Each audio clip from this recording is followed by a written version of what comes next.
Guys welcome back. എല്ലാവർക്കും നമസ്കാരം. അങ്ങനെ ജയിച്ചു. അറ്റ് ലാസ്റ്റ് ഒന്ന് ജയിക്കാൻ പറ്റി. നമുക്ക് കളിയുടെ ആ ഒരു വിശകലനത്തിലേക്ക് പോകുന്നതിന് മുന്നേ ഒരൊറ്റ പ്ലെയറിനെ കൊണ്ട് ഞാനൊന്ന് പറഞ്ഞിട്ട് നമുക്ക് വീഡിയോയിലേക്ക് തുടങ്ങാം. Andre Onana. എന്തിൻ്റെ കുഞ്ഞാണോ എന്തോ ഇത്, ഇമാതിരി ഒരു വള്ളിച്ചക്കൻ.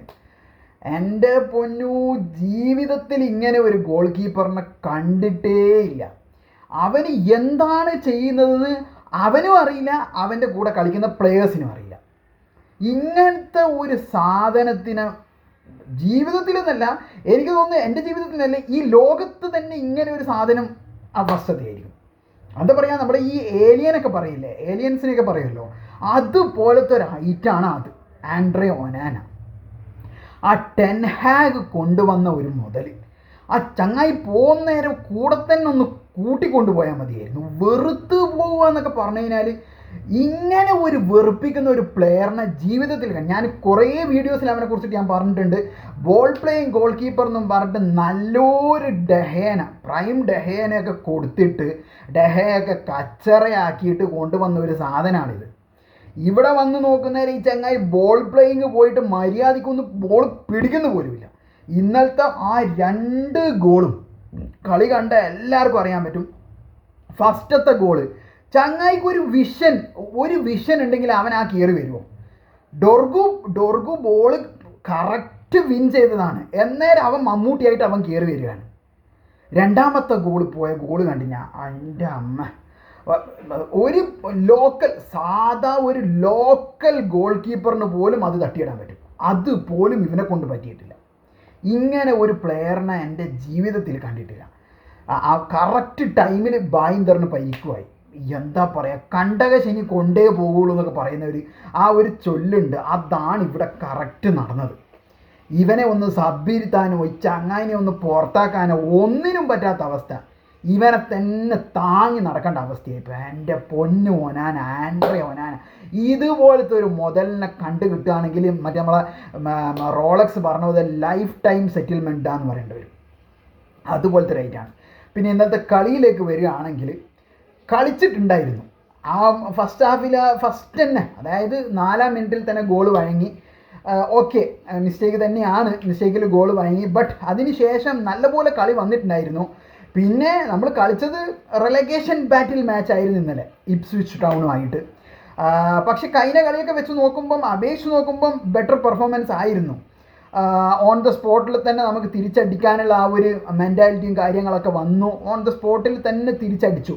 പിന്നെ വളരെയധികം സന്തോഷം ഇന്നലത്തെ കളിയിൽ ഉണ്ടായെന്ന് വെച്ച് കഴിഞ്ഞാൽ, വന്ന 3 ഗോളുകളും സെറ്റ് പീസിലായിരുന്നു. ഭയങ്കര സന്തോഷമുണ്ട് അതിൽ. കാരണം ഈ കോർണറിലൊക്കെ ഗോൾ അടിച്ച കാലം മറന്നിട്ടുണ്ടായിരുന്നു. മൂന്നാമത്തെ ഗോള് നല്ല ഹെഡറായിരുന്നു. മൂന്നാമത്തെ ഗോള് ഹാരി മെഗ്വയറിന് നല്ലൊരു ഹെഡറായിരുന്നു. പിന്നെ സെക്കൻഡ് ഗോൾ വന്ന ഡിലൈറ്റിൻ്റെ നിന്ന് വന്ന ഗോള്, അതും ആ ഒരു പെനാൽറ്റി ബോക്സിൽ നിന്നുള്ള ഒരു കൂട്ടപ്പൊരിച്ചിലിനൊടുവിൽ ചങ്ങായി അടിച്ച് ഉള്ളിലിട്ടു. നല്ല ഗോൾ തന്നെയായിരുന്നു. ഫസ്റ്റത്തെ ഗോളും നല്ല കോർണറായിരുന്നു. പെർഫെക്റ്റ് ആയിട്ട് ബ്രൂണോ ഇന്നലെ കളിച്ചിട്ടുണ്ടായിരുന്നു. കറക്റ്റ് ടൈമിൽ ഡൊർഗുവിന് റെഡും കിട്ടി. എന്താ പറയുക, നല്ലപോലെ ഒന്ന് കളിച്ച് സെറ്റായി വരുന്ന ഒരു പ്ലെയർ ആയിരുന്നു ഡൊർഗു. നല്ല റെഡ് തന്നെയാണ്. റെഡ് കിട്ടുന്നത് കുറച്ചൊരു സീരിയസ് ഫൗള് തന്നെ ആയിരുന്നു. പറഞ്ഞിട്ട് കാര്യമില്ല, നമുക്ക് ഇതന്നെ ഇടിവെട്ടിയവനെ പാമ്പ് കടിക്കുക എന്നൊക്കെ പറയില്ല, അതാണ് അവസ്ഥ. ഇനിയിപ്പോൾ ലെഫ്റ്റ് ബാക്കിൽ നമ്മുടെ പഴയ പോലെ തന്നെ ഡാലോൻ്റെ പൂണ്ട് വിളയാട്ടായിരിക്കും നമ്മൾ കാണാൻ പോകുന്നത്. ഡൊർഗുവിന് മിസ്സാവുന്ന മാച്ചസ് ആണെങ്കിൽ എല്ലാം ക്രൂഷ്യലാണ്. അടുത്ത ഞായറാഴ്ച തന്നെ വരാൻ പോകുന്ന ഫുൾഹാമിൻ്റെ കൂടെ FA കപ്പിൽ എന്താവുമോ എന്തോ. അതിനുശേഷം ആസ്നൽ, അത് എന്താവുമോ എന്തോ, ഒന്നും പറയാൻ പറ്റില്ല. പിന്നെ നമുക്കിത് പിന്നെ പുത്തരിയല്ല, ഡാലോന് പിന്നെ ലെഫ്റ്റ് ബാക്കിൽ കളിക്കാൻ അതിയായ ആഗ്രഹമുള്ളത് കൊണ്ട് അവൻ തന്നെ കളിക്കട്ടെ, വേറെ എന്താ പറയുക, അവൻ തന്നെ കളിച്ചോട്ടെ അവിടെ. പിന്നെ ഇന്നലത്തെ കളിയിൽ ഒരു മെച്ചവും വരാത്തത് റാസ്മസ് ഹോയ്ലൻഡ്. അവൻ എന്തിനാണ് അവൻ അവിടെ കളിക്കുന്നത്, എന്ത് പൊസിഷനിലാണ് അവൻ കളിക്കുന്നതെന്നൊന്നും അവന് പോലും അറിയില്ല. നല്ല ബോൾ പെനാൽറ്റി ബോക്സിൽ ഇട്ടിട്ട് ഒരു ടച്ച് ചെയ്യാണ്ട് ചങ്ങായി നട പോലെ ഇങ്ങനെ കാല് നീട്ടി അവിടെ നിൽക്കുകയാണ്, ലീവ് ചെയ്യാണ്. അവൻ്റെ പിന്നിൽ എന്താ വേറെ കണ്ണെങ്ങാനുണ്ട് ലീവൊക്കെ ചെയ്യാൻ. ബാക്കിൽ ആരാ ഉള്ളത്, അവൻ്റെ കാർണറുണ്ട് ബാക്കിൽ. എൻ്റെ മോനെ ഇതുപോലത്തെ ഈ ഒനാനേനെ പോലെ തന്നെ ഇങ്ങനെ കുറേ വാഴകളുണ്ട്. ആ ഒനാനക്ക് പകരം ശരിക്കും അത് ഞാൻ ഫസ്റ്റ് മിനിറ്റിൽ പറയാൻ വിട്ടുപോയി. അവിടെ വല്ല മരത്തടിയോ വാഴയോ വെച്ചില്ലെങ്കിൽ അതിന് തട്ടിയിട്ടെങ്കിലും ബോൾ ഡിഫ്ലക്റ്റ് ആയിട്ട് പുറത്തു പോകും. അതേ സെയിം അവസ്ഥയാണ് നമുക്ക് അറ്റാക്കിലും. നമ്മുടെ സ്ട്രൈക്കേഴ്സ് ഗോൾ അടിക്കാത്തതുകൊണ്ട്, അവന്മാർക്ക് ഗോൾ അടിക്കാൻ പറ്റാത്തതുകൊണ്ട് ഇപ്പോൾ ആരാണ് ഗോൾ അടിക്കുന്നത്? ഡിഫൻഡേഴ്സാണ്.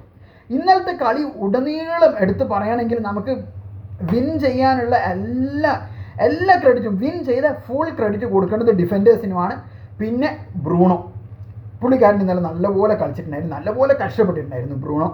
ഉഗാർട്ടെ പിന്നെ എന്തായാലും നമുക്ക് അറിയാമല്ലോ, ആസ് യൂഷ്വൽ ബംഗാളിയാണ്, പട്ടിപ്പണി എടുക്കലാണ് ഉഗാർട്ടേൻ്റെ പണി. ഡിഫൻസും ഇന്നലെ അത്യാവശ്യം നല്ല ഡിഫൻസ് ആയിരുന്നു. മഗ്വയറും കാര്യങ്ങളൊക്കെ 1-on-1 മഗ്വയർ നല്ലപോലെ ഡിഫെൻഡ് ചെയ്തിട്ടുണ്ട്. ഡിലാപ്പിനെയൊക്കെ നല്ല പൂട്ടിൽ പൊടി. അറിയാം, ഞാൻ അധികം തള്ളവും കാര്യങ്ങളൊന്നുമല്ല. ഇനി എല്ലാവരും വന്നിട്ട് എനിക്ക് പൊങ്കാലിടണ്ട. ഈപ്സിച്ചുമായിട്ടാണ് കളി. നമ്മളിപ്പോൾ റെലഗേഷൻ സോണിലാണല്ലോ. ഇത്രയും കാലം വെച്ച് പെർഫോമൻസ് നോക്കുമ്പോൾ അറ്റ്ലീസ്റ്റ് ഒരു കളി, അതായത് പക്ഷെ ആ ഒരു റെഡ് കിട്ടി. പിന്നെ അവർ തിരിച്ചടിച്ചപ്പോൾ വിചാരിച്ചു ഗോപി തീർന്നു, സെക്കൻഡ് ഹാഫിൽ അതിന് നോക്കണ്ടില്ല, അവന്മാരെ അടിച്ച് വീണ്ടും തീരുമാനമാകും. അപ്പോൾ നമ്മളെന്തായാലും റെലഗേറ്റ് ആവുന്നില്ല, നമ്മൾ പ്രീമിയർ ലീഗിൽ തന്നെ ഉണ്ടാകും.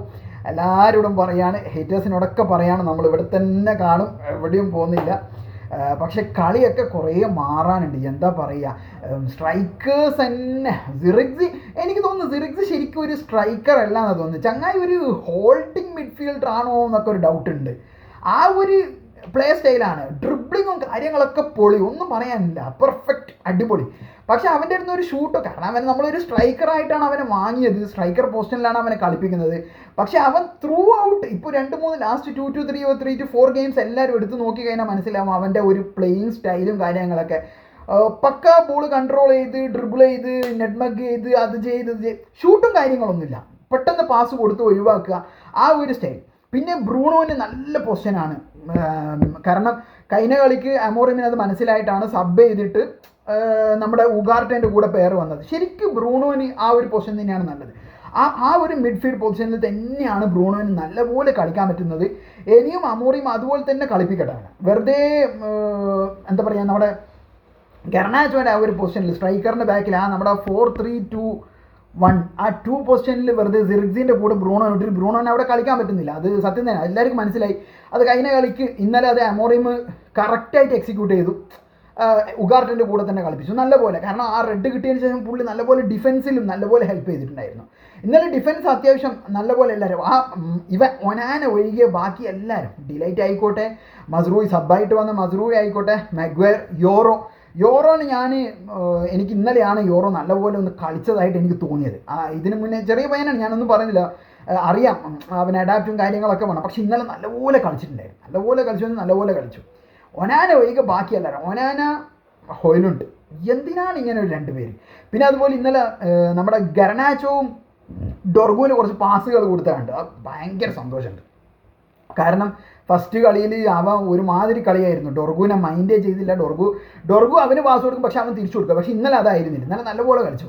കറക്റ്റ് ടൈമിൽ റെഡും കിട്ടി, ഗർണാച്ചോ സബ്ബുമായി. ആ ചങ്ങായി നേരെ ടണൽ കയറി പോയി എന്നൊക്കെ പറഞ്ഞിട്ട് ഇനിയിപ്പോൾ അടുത്ത പ്രശ്നം എന്താണാവോ വരുന്ന ഒന്നും അറിയില്ല. അമോറിം പറഞ്ഞത് അത് ഞാൻ സംസാരിക്കുന്നുണ്ട്, അന്വേഷിക്കുന്നുണ്ട് എന്നൊക്കെയാണ്. ഇതാണ് അവസ്ഥ. പക്ഷേ ആ റെഡ് കിട്ടിയത് കൊണ്ടാണ്, അല്ലെങ്കിൽ നമുക്ക് ശരിക്കും കുറച്ചുകൂടി ഗോളൊക്കെ ഇങ്ങനെ തന്നെ സെറ്റ് പീസിൽ അടിക്കാൻ പറ്റുമായിരുന്നു. പിന്നെ റെഡ് കിട്ടിയ എല്ലാവർക്കും അറിയാമല്ലോ, എന്തായാലും സിറ്റ് ബാക്ക് തന്നെ ആയിരിക്കും, മാക്സിമം ഡിഫെൻഡ് ചെയ്ത്. പിന്നെ ഒരു ഗോൾ അടിച്ചു, സെക്കൻഡ് ഹാഫ് സ്റ്റാർട്ടിങ്ങിൽ തന്നെ ഗോൾ അടിച്ചു. പിന്നെ പറയേണ്ടിയില്ല, പിന്നെ ബസ്സോ ട്രെയിനോ ഇട്ട് എങ്ങനെയെങ്കിലും കളി ജയിപ്പിക്കുക, അത് മാത്രമേ എല്ലാവരും നോക്കുകയുള്ളൂ. അത് തന്നെയാണ് നമ്മൾ ഇന്നലെ കണ്ടതും. വേറെ ഒന്നും അവിടെ ഒന്നും ചെയ്യാൻ പറ്റില്ല. നമുക്ക് അമറോമിനെ ഒന്നും പറയാൻ പറ്റില്ല. 10 പേരെ വെച്ചിട്ട് എന്ത് ചെയ്യാനാണ്? ഇവന്മാരുടെ കളി നമുക്ക് എല്ലാവർക്കും അറിയാമല്ലോ. പിന്നെ 10-20 മിനിറ്റ് ഇവന്മാർക്ക് എന്താ പറയുക, ഓടിച്ചാടി കളിക്കാൻ പറ്റുള്ളൂ. ഇന്നലെ ആ ബ്രൂണോ ഒക്കെ നല്ലൊരു റൺ ചെയ്തു, മസ്റൂയിക്ക് ഒരു നല്ലൊരു പാസ്, ഞാൻ വെച്ചത് കയറിയെന്ന് വിചാരിച്ചതാണ്, പക്ഷെ മസ്റൂയിക്ക് നടന്നില്ല. പക്ഷെ ഓൺ ദ സ്പോട്ടിൽ ആ ബ്രൂണോ എന്താ പറയുക, പട്ടി കിടക്കുന്ന പോലെ കതച്ച് തിരിച്ചു ഓടി വന്ന് ഡിഫൻസിലേക്ക്. അതൊക്കെ ശരിക്കും നല്ലൊരു മെൻറ്റാലിറ്റി. ആ ഒരു മെൻറ്റാലിറ്റിയും എല്ലാവർക്കും എല്ലാ കളികളും വന്നു കഴിഞ്ഞാൽ എന്താണ്, അത് മതിയായിരുന്നു, അങ്ങനെ മതിയായിരുന്നു. പക്ഷേ അതില്ല. ഇവന്മാരിത് എപ്പോഴെങ്കിലും എന്താ പറയുക, മരുഭൂമിയിൽ മഴ പെയ്യുന്നത് പോലെ ഏതെങ്കിലും സമയം എന്തെങ്കിലുമൊക്കെ കളിക്കും, അതാണ് അവസ്ഥ. പിന്നെ നമ്മുടെ ഇഞ്ചേർഡ് പ്ലെയേഴ്സൊന്നും ഒരാൾ പോലും മൗണ്ട് എപ്പോഴാണ് തിരിച്ചു വരിക ഒരു ഐഡിയ ഇല്ല. ബായിന്ദറിന് എന്താണ് പറ്റിയത്? ബായിന്ദർ വേണമായിരുന്നു, കാരണം ഈ ഒനാനയ്ക്ക് ശരിക്കും ഒരു പണി കൊടുക്കേണ്ട സമയം കഴിഞ്ഞു. അടുത്ത കളിയെങ്കിൽ അവനെ എടുത്ത് പുറത്തിട്ടില്ലെങ്കിൽ ശരിയാവില്ല. ഇവൻ എവിടുത്തെ ഒരു ഗോൾ കീപ്പറാണ്. ആ ഡെഹയൊക്കെ ഇതിൽ ഡെഹേൻ്റെ ഒന്നും അടുത്തില്ല. ഒരു സ്റ്റാറ്റ് ഞാൻ കണ്ടിരുന്നു, എത്രയോ ഡെഹേൻ്റെ 13 ഇയേഴ്സിലെങ്ങാനും അവൻ ആകെ 17 റേഴ്സ് എടുത്തിട്ടുള്ളൂ. ഈ ചങ്ങ ഇവിടെ ഇത്ര ചെറിയ 12 ഗെയിമോ എത്രയോ ആ 17 എറേഴ്സ് എടുത്തു. എന്ത് ഗോൾ കീപ്പറാണിത്? മടുത്തു, അവനെ കൊണ്ട് മടുത്തു. വേറെ രക്ഷയില്ല, വേറെ പ്ലെയർ ഇല്ലല്ലോ, പിന്നെ എന്ത് ചെയ്യാൻ, ഇറക്കി വിടലന്നെ ഇവനെയൊക്കെ. സമ്മറിൽ ഇപ്പോൾ നമുക്കെന്താ പറയുക, അടുത്ത നെക്സ്റ്റ് ട്രാൻസ്ഫർ വിൻഡോയിൽ പ്ലെയേഴ്സിനെ വാങ്ങാൻ കൂടിക്കൂടി വരികയാണ്. ആൾക്കാർ ഇങ്ങനെ കൂടി ഓരോ പൊസിഷൻ കഴിയുന്നേരം ഇനിയും പുതിയ ആൾക്കാർ എന്നെയും കൂടി പുറത്താക്കുക, അവിടെ നിങ്ങൾ വേറെ ഒരാളെ ഇട്ടോ, ആ ഒരു അവസ്ഥയിലേക്കാണ് പോയിക്കൊണ്ടിരിക്കുന്നത്. എന്തായാലും ഞായറാഴ്ച FA കപ്പാണ്. എന്താവോ എന്തോ, ഓൾഡ് ട്രാഫോർഡ് തന്നെയാണ്. ബട്ട് ഫുൾഹാം ശരിക്കും ഒരു ത്രെട്ട് തന്നെയാണ്. ഇപ്സ്വിച്ചിനൊന്നും പോലെയല്ല, ഇപ്സ്വിച്ചിനൊക്കെ നമുക്കറിയാം അവന്മാരെവിടെയാണ് കിടക്കുന്നത്, അവന്മാരുടെ സീസൺ എങ്ങനെയാണ്. ബട്ട് ഫുൾഹാം അങ്ങനെയല്ല. പിന്നെ ലിച്ച അദാമ ട്രയോറെ അവർ തമ്മിലുള്ള ആ ഒരു കളി കാണാൻ പറ്റില്ല. എങ്ങനെയെങ്കിലും ഒന്ന് ജയിച്ചാൽ മതിയായിരുന്നു, അത് മാത്രമേ ആഗ്രഹമുള്ളൂ. എങ്ങനെയെങ്കിലും ജയിച്ച് തട്ടിമുട്ടി മുന്നോട്ട് പോവാം ബാക്കിയുള്ള കളികളൊക്കെ. അപ്പോൾ നമുക്ക് ഞായറാഴ്ച കാണാം. ഞായറാഴ്ച നിങ്ങളുടെ മുന്നിൽ ഇനി പുതിയ അപ്ഡേറ്റുകളും വീഡിയോ ആയിട്ടൊക്കെ വരുന്നതായിരിക്കും. അതുവരെ ബൈ.